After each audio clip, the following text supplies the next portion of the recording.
Welcome to Whitby, the place that brought Dracula to life. In today's video, we uncover how this quiet Yorkshire town inspired Bram Stoker's immortal creation, Count Dracula.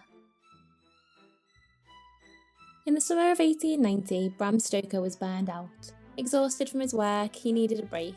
A friend recommended Whitby, and so the Stokers arrived and stayed at No. 6 Royal Crescent, one of the town's finest addresses. Stand outside the Royal Hotel on the West Cliff today and you'll see the same sweeping view of the harbour that greeted Bram Stoker over 130 years ago. The red roofs, the dramatic ruins of Whitby Abbey, it all made an impression on Stoker, one that would soon spill onto the pages of his most famous novel.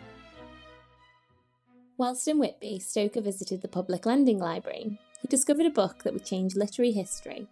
He found the name Dracula in a book about Wallachia and Transylvania and was intrigued by its exotic and sinister sound.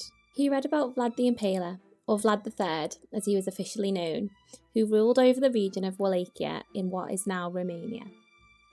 Vlad the Impaler was known for his brutality and cruel methods of torture, particularly impaling. His reign brought both fear and fascination throughout Europe. His father, Vlad II, was a member of a knightly order called the Order of the Dragon, created to defend Christianity in Eastern Europe. Because of this, Vlad II took on the name Dracula, which means the dragon in Latin. His son became known as Dracula, literally son of the dragon. Though the fictional Count Dracula is not an exact portrayal of Vlad, Stoker was influenced by Vlad the Impaler's historical reputation and the name Dracula. So while Count Dracula may be fiction, his name and some of his darkness comes from a very real and very ruthless man. Many people believe that Stoker took stories he'd heard from Whitby locals and weaved them into his novel. For example, the Count arrives in England aboard the Demeter, a doomed schooner wrecked on Tate Hill Beach. It is believed that locals had told Stoker about a real Russian schooner, the Dmitry. The cargo ship Dmitry departed from Narva in Russia, now known as Estonia, in 1885. On October 24th, the Dmitry was one of two vessels that ran aground at Whitby during a storm of great violence. The onlookers anxiously observed the fate of the Dmitry. According to the North Eastern Daily Gazette, the crew decided to stay on board, hoping to dock despite the raging sea. The sea beat savagely against the vessel, her masts gave way and fell with a crash over her side, and the vessel herself began to break up, the report stated. While the specifics of their rescue remain unclear, all 7 crew members of the Dmitry were ultimately brought safely to shore. Stoker was later seen asking locals about shipwrecks in Whitby, and specifically inquiring about the Dmitry. Following this, Dracula, in the form of a great black dog, then leaps ashore and bolts up the 199 steps towards the Abbey. It sounds similar to one of our favourite Whitby tales, the legend of the Barghest Dog. A monstrous black dog believed to stalk the moors and narrow lanes under the cover of night. It's said to have glowing eyes and a chilling howl. Locals have kept this beast alive for centuries. The Barghest is often regarded as an omen of death, and some say a sighting is considered to mean imminent death. Stoker may have taken inspiration from these local legends, tapping into the fears and beliefs of the Whitby community. So, while Dracula is a thrilling tale of vampires, it's also a tribute to the fascinating legends that linger in the shadows of Whitby's past. Whitby Abbey's dramatic ruins towering above the North Sea created a perfect example of Gothic decay and mystery for Stoker. The Abbey's isolated, eerie presence on the cliff gave Stoker a visual model for the novel's dark and brooding tone. The Abbey's ruined state can symbolise ancient crumbling power, much like Count Dracula himself, an old decaying presence in the modern world.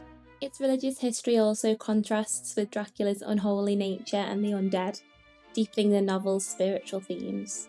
Stoker also set part of Dracula in St Mary's churchyard below the Abbey, as the location where Lucy Westenra sleepwalks and is attacked by Dracula. The combination of the sacred ruins, sea-washed graves and supernatural events creates a powerful atmosphere where life, death and the undead intersect. If you're a fan of Bram Stoker's Dracula, here are 5 fantastic things to do in Whitby. The Dracula experience is a great way to relive the terror that has allowed Count Dracula to exist after decades. This interactive walkthrough takes you straight into the pages of Stoker's novel, complete with eerie sound effects and occasionally live actors. Time your visit with Whitby Goth Weekend, the legendary celebration of all things Gothic. It's a huge event that attracts thousands of people from around the world, featuring live music, alternative shopping at the Bazaar, and various fringe events. This festival is inspired by Whitby's connection to Bram Stoker's Dracula and has grown from a small gathering to one of the world's premier goth events. Explore the haunting ruins of Whitby Abbey, the very site that inspired Bram Stoker. A great time to visit is over Halloween. See the story of Dracula come to life and witness the Abbey lit up in an array of colours. Take home a piece of Gothic history with Whitby Jet, the dark gemstone loved by Victorians for mourning jewellery. Visit local shops or even try finding your own on nearby beaches. Some places even offer workshops so you can learn the craft behind this mysterious gem. Walk in Dracula's footsteps on the Whitby Dracula Trail, a self-guided tour through the novel's most iconic locations. From the churchyard to the harbour, uncover the secrets of Bram Stoker's Whitby and see the town through the eyes of the Count himself. In 2022, 125 years after Dracula was published, Whitby made headlines once again. English Heritage organised a Guinness World Record attempt at the Abbey itself. The goal? The largest gathering of people dressed as vampires. 1,369 people showed up, breaking the previous record and honouring Bram Stoker in the most Whitby way possible. One thing's for sure, without this little fishing town, Bram Stoker's novel wouldn't be the same. If you ever get the chance to visit, walk the 199 steps, feel the sea breeze on the cliff, and peer into the shadows of the Abbey. You might just feel a story forming. If you know any other Dracula tales or local legends, let us know in the comments. Don't forget to like, subscribe and share this with your fellow creature of the night.